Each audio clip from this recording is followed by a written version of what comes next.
Oedipus Tyrannus centers upon a series of revelations as Oedipus seeks to heal the land of Thebes from the plague and barrenness that ravaged it. By attempting to discover who murdered Laius, the previous ruler of Thebes, Oedipus uncovers his own identity and the truth about his incestuous relationship with his mother. This discovery is played out as a series of journeys encompassing Corinth, Delphi, Thebes, and Mount Cithæron. It is in the landscape of these places that gradually fragments of Oedipus's memories are revealed to have been embedded. In the beginning of the play, Oedipus focuses single-mindedly on where events happened, as he attempts to retrace a track.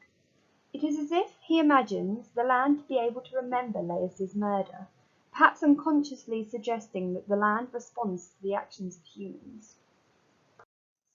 However, as the track is hard to make out, it can also be linked to Oedipus's own psyche. The track that Oedipus wishes to make out, in fact, encompasses the memories of his own past. Ancient Greek theatre, like most mythical narratives, often casts time onto physical space.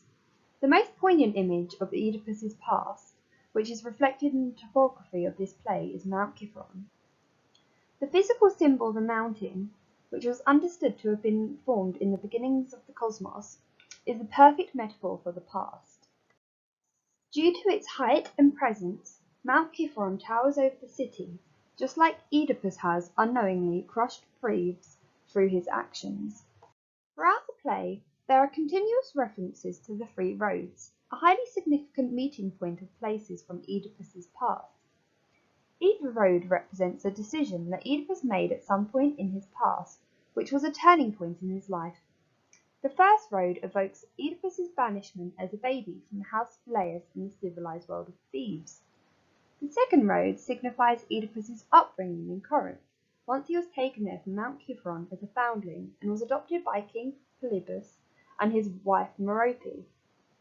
The final road symbolizes the oracular prophecies that were produced at the Delphic oracle. It was these that foretold Oedipus's destiny, thus forcing him to leave Corinth and finally return to Thebes.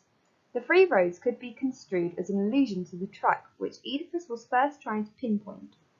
In Greek mythic imagination, mountains were imagined as wild and uncultivated, often embodying the polar antithesis of the polis.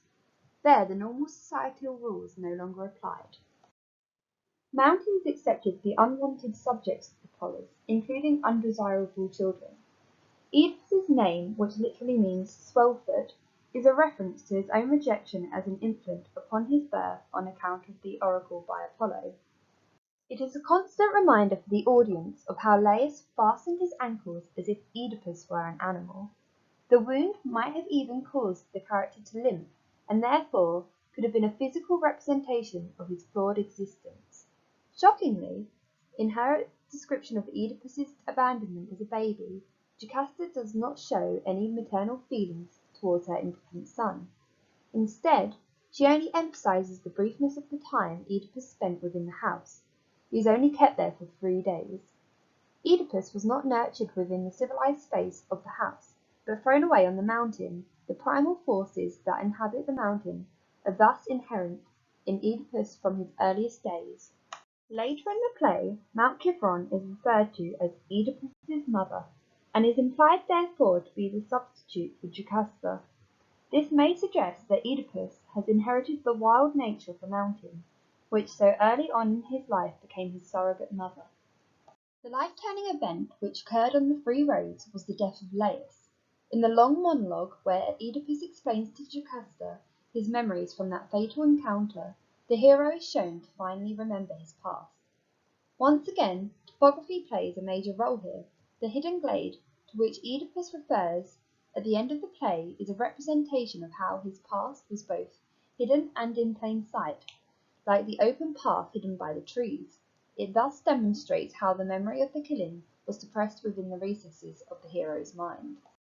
Furthermore, Oedipus's narration has a supernatural element, as the earth is portrayed as a monster who drank the blood of his father. The common image of the earth being nourished by life-giving water has been subverted, as the ground has instead become defiled by blood, which caused the earth to respond violently. The description of the murder of Laius causes the audience to realize that the plague and barren landscape of Thebes are indeed associated with the earth's response to Oedipus's violation of the natural order. The fertile properties of the earth have subsequently changed to reflect the violence that Oedipus has committed. By sowing the blood of his father in the earth, and by sleeping with his mother, Oedipus has brought about death.